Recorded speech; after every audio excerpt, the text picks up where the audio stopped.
Welcome to the Daily Absurdities. Let's get started. Hey, what's good, everybody? Welcome back to the show, or if you're new here, welcome to the chaos that is my brain spilling out into your earbuds. I'm Andes, your host, your friend, your slightly unhinged guide through the absurdity of modern life. Just picture me sitting in my closet studio, surrounded by soundproof foam that I definitely overpaid for, sipping coffee that's gone cold because I keep forgetting it's there. You know, living the dream. Anyway, you guys ready to dive into something? Because I was just thinking, actually, hold up, let me check my phone. Yep, no notifications. So we're doing this uninterrupted. Let's talk about how we're all slowly forgetting how to be human, thanks to all this fancy tech we've got now. Okay, so picture this. I'm driving the other day, right? And I'm trying to get to this new coffee shop because apparently, I'm that guy now who needs artisanal oat milk lattes to survive. And my phone, my trusty little pocket overlord, is barking directions at me. Turn left in 500 feet. Cool, fine. But then it starts recalculating because I missed the turn, because, I was distracted by a billboard for a mattress sale that promised to change my life. Like, really? A mattress? Anyway, my phone's like, make a U-turn in 200 feet. And I'm just blindly following it like it's the voice of God. And it hits me. I have no idea where I am. Like zero clue. If you dropped me in this neighborhood without my phone, I'd be wandering around like a lost puppy, asking squirrels for directions. When did I forget how to navigate? I used to be able to read a map. Okay, maybe not like a pirate treasure map with X marks the spot, but I could figure out where I was going without Siri holding my hand. And it's not just me, right? I know some of you are nodding right now like, oh, Andes, you're preaching. We've all outsourced our brains to these apps. Navigation apps have turned our sense of direction into a vestigial organ, like our appendix or the ability to parallel park without a backup camera. I mean, think about it. Back in the day, people used to navigate by the stars. The stars. Can you imagine me trying to find Starbucks by looking at the Big Dipper? I'd end up in a cornfield, crying into a sextant. And it's not just navigation. It's everything. We're losing the skills that make us, like functional humans, all because AI and tech are doing the heavy lifting for us. Oh, and before I forget, I got a fake email from a listener, because, I like to pretend you guys are out there writing to me. This one's from Karen in Kansas, who says, Andy's love the show, but can you stop yelling about your coffee addiction? It's triggering. Karen, first of all, I'm not yelling. This is just how my face sounds. Second, coffee is my personality at this point, so deal with it. But she did ask a good question. Do you think we're getting dumber because of all this tech? And I'm like, Karen, you're stealing my thunder here, but yes, let's unpack that. So, navigation's one thing, but what about writing? Remember when we used to write stuff by hand? Like actual letters? I found an old notebook from high school the other day, and let me tell you, my handwriting looks like it was done by a drunk chicken with a pen taped to its wing. But at least I wrote stuff. Now we've got AI writing tools that can churn out essays, emails, even poetry that sounds like it was written by a robot trying to seduce you at a poetry slam. And it's great, right? Saves time, makes us sound smarter than we are.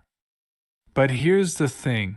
I tried using one of those AI tools to write a thank you note the other day, and it was like, "Dear esteemed colleague, I am profoundly grateful for your magnanimous gesture."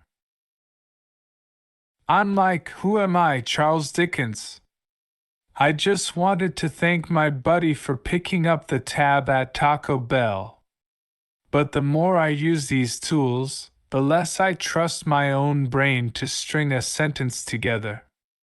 Like, am I even capable of writing a grocery list anymore without asking ChatGPT to optimize it for nutritional value? And it's not just writing or navigation. It's problem solving in general. I was at the grocery store last week, speaking of grocery lists, and the self-checkout machine broke down. Just froze mid-scan, with my sad little bag of kale staring at me like, "You're not eating me, are you?"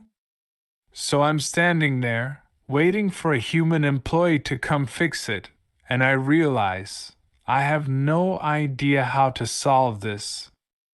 Like none.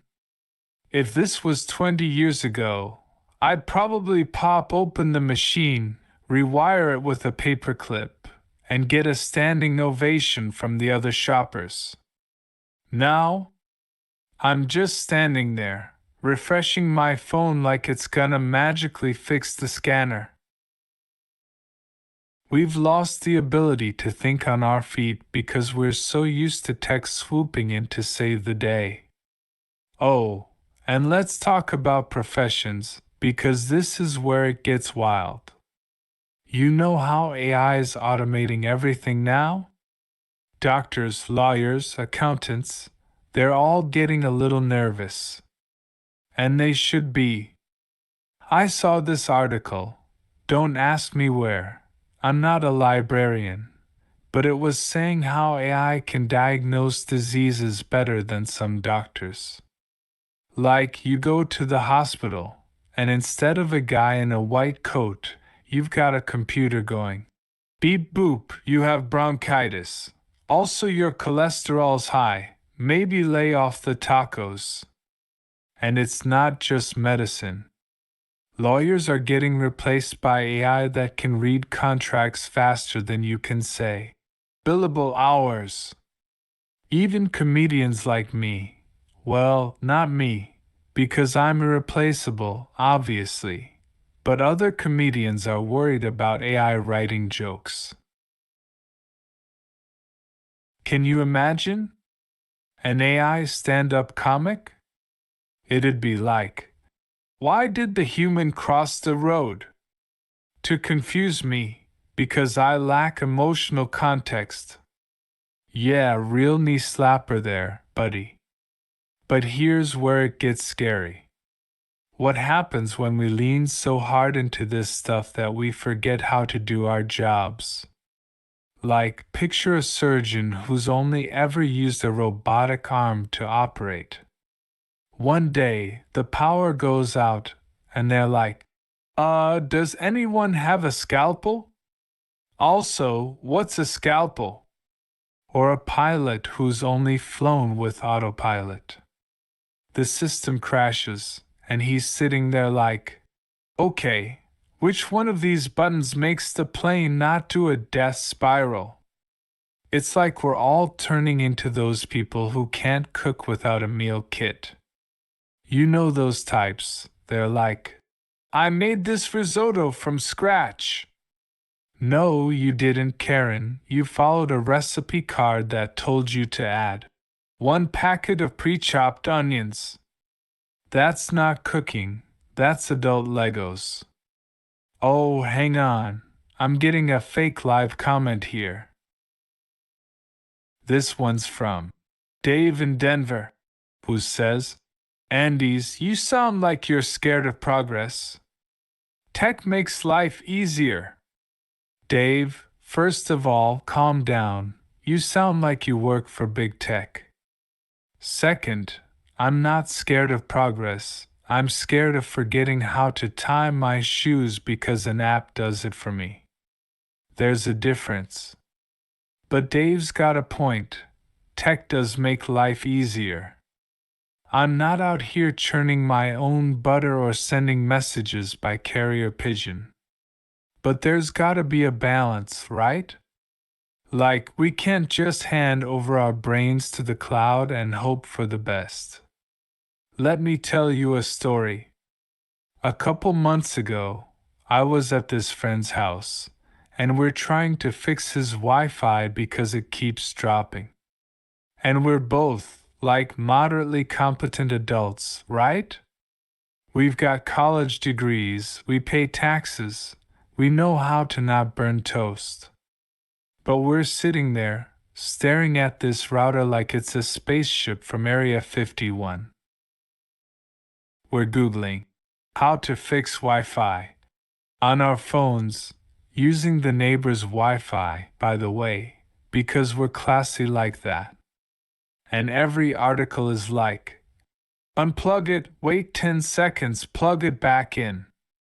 So we do that, and nothing. Still no internet. At this point, we're ready to sacrifice a goat to the router gods. And I'm thinking, when did we get so helpless?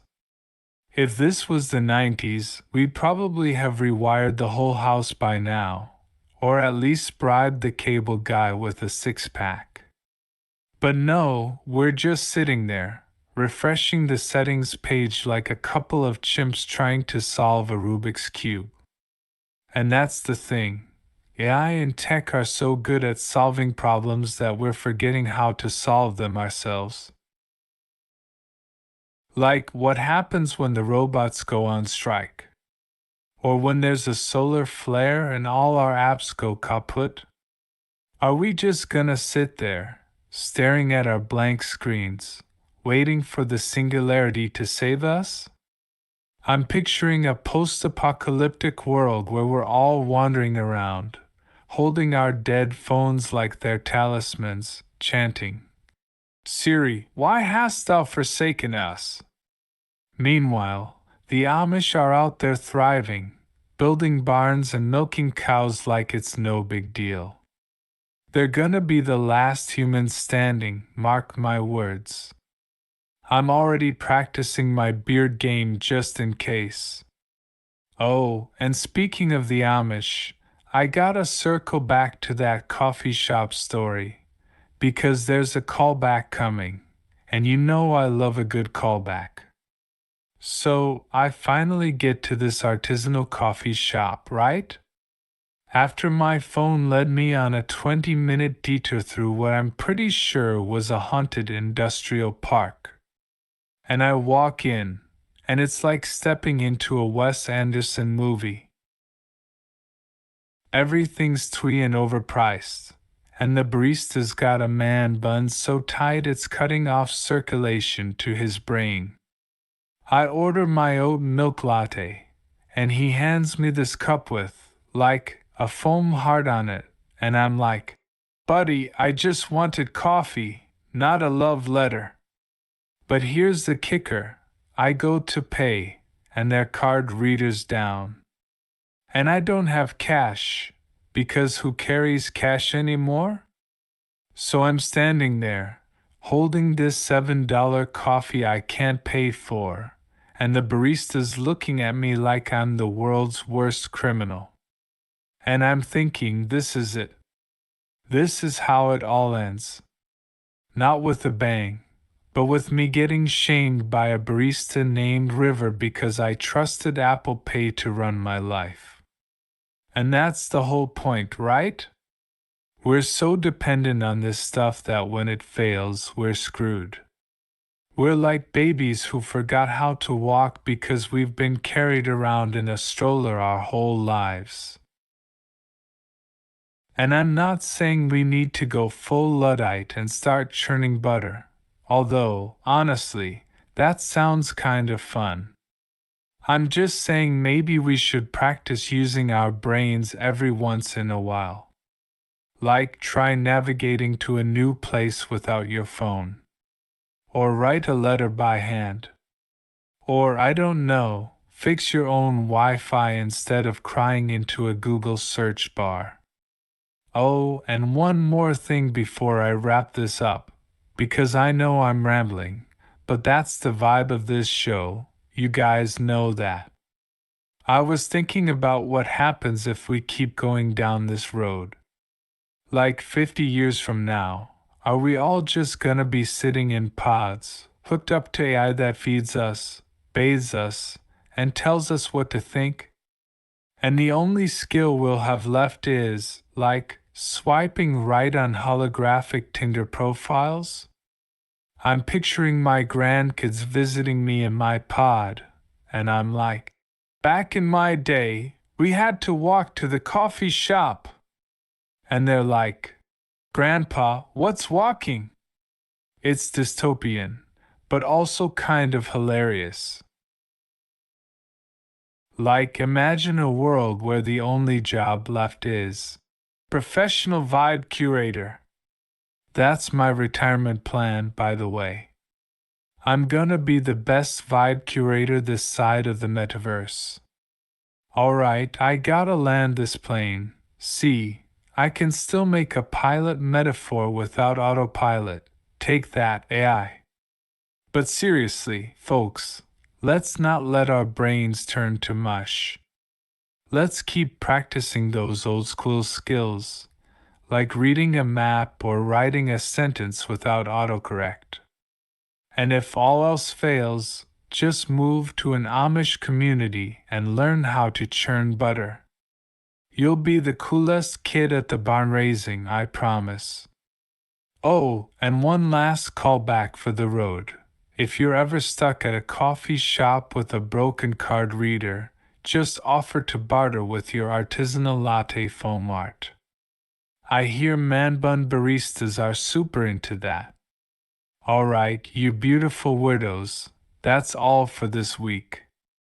Thanks for hanging out with me, thanks for laughing, and thanks for not sending me hate mail about my coffee addiction.